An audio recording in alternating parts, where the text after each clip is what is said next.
বিশেষ করে সীমান্ত এলাকা দিয়ে যে কোনো ধরনের অনাকাঙ্ক্ষিত অনুপ্রবেশ, যে কোনো ঘটনা, নাশকতা সৃষ্টির যে কোনো ধরনের প্রয়াস আমরা স্থানীয় প্রশাসন, পুলিশ, গোয়েন্দা সংস্থার সাথে সমন্বয়পূর্বক আমরা ঠেকিয়ে দিতে পারবো বলে আমরা আশাবাদী।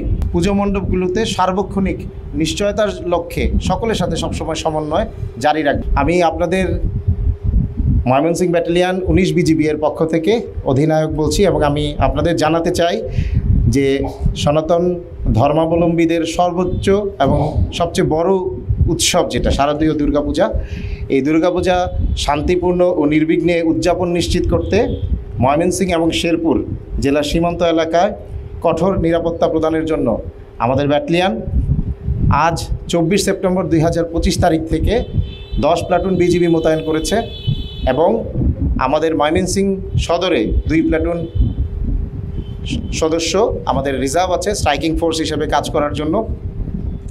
এই এলাকায় সীমান্তবর্তী অঞ্চলে 8 কিলোমিটারের মধ্যে আমাদের সর্বমোট 20টি পূজা মণ্ডপ আমাদের আওতাধীন রয়েছে। এই 8 কিলোমিটারের মধ্যে সীমান্তরক্ষী বাহিনী 10টি প্লাটুন মোতায়েন করেছে এবং এই প্লাটুনগুলো সার্বক্ষণিক গত 5 দিন আগ থেকেই বিভিন্ন পূজা মণ্ডপের সভাপতিদের সাথে যোগাযোগ করে সেখানকার নিরাপত্তা বিষয়ে, সেখানকার সিসিটিভি ক্যামেরা এবং সেই জায়গাগুলোতে আনসার সদস্যের অবস্থান, স্বেচ্ছাসেবীদের অবস্থান এবং সবার সাথে একটা সমন্বয়ের মাধ্যমে আমরা এই পুজোকে কেন্দ্র করে যে নিরাপত্তা ব্যবস্থা এটা নিশ্চিত করার চেষ্টা করছি। এরই ধারাবাহিকতায় আজকে আমাদের ডেপ্লয়মেন্ট বা মোতায়েন সম্পন্ন হয়েছে এবং শুরু হয়েছে এবং এটা শেষ হবে আগামী 2 অক্টোবর আপনাদের এই পূজার যে আমাদের প্রতিমা বিসর্জন হবে তার মাধ্যমে।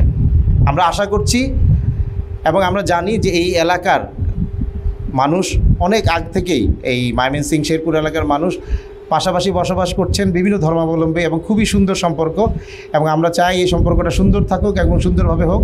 আমরা আশা করছি যে খুব সুন্দরভাবে তারা এই পুজোটা উদযাপন করবেন এবং আমরা সবসময় সব বাহিনীর লোকজন একত্রে সমন্বয়ের মাধ্যমে আপনাদের পাশে আছি। বিশেষ করে সীমান্ত এলাকা দিয়ে যে কোনো ধরনের অনাকাঙ্ক্ষিত অনুপ্রবেশ, যে কোনো ঘটনা বা নাশকতা সৃষ্টির যে কোনো ধরনের প্রয়াস আমরা স্থানীয় প্রশাসন, পুলিশ, গোয়েন্দা সংস্থার সাথে সমন্বয়পূর্বক আমরা ঠেকিয়ে দিতে পারবো বলে আমরা আশাবাদী এবং আমরা নিশ্চিত এই ধরনের কোনো কিছুতে স্থানীয় জনগণ সবার আগে শক্ত অবস্থানে দাঁড়াবে এবং আমাদেরকে এই বিষয়গুলো জানিয়ে আমাদেরকে নিরাপত্তা নিশ্চিত করার জন্য আমাদেরকে সহযোগিতা করবে।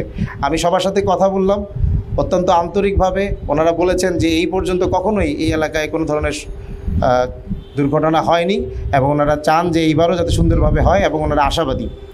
তো আমি 39 ব্যাটালিয়ন এবং ময়মনসিংহ সেক্টরের পক্ষ থেকে আমি এটা নিশ্চিত করতে চাই যে আমাদের মহাপরিচালক মহোদয়ের নির্দেশনা রয়েছে যে আমরা এই পুজো মণ্ডপগুলোতে সার্বক্ষণিক নিশ্চয়তার লক্ষ্যে সকলের সাথে সবসময় সমন্বয় জারি রাখবো এবং আমি আপনাদেরকে এই আশ্বাস দিচ্ছি আপনারা সবসময় আশেপাশে আমাদেরকে দেখতে পাবেন। আমরা সবসময় আপনাদের আশেপাশে থাকবো এবং যোগাযোগ তো মুঠোফোনে থাকবেই। তো এই বলে আমি আমার বক্তব্য শেষ করছি।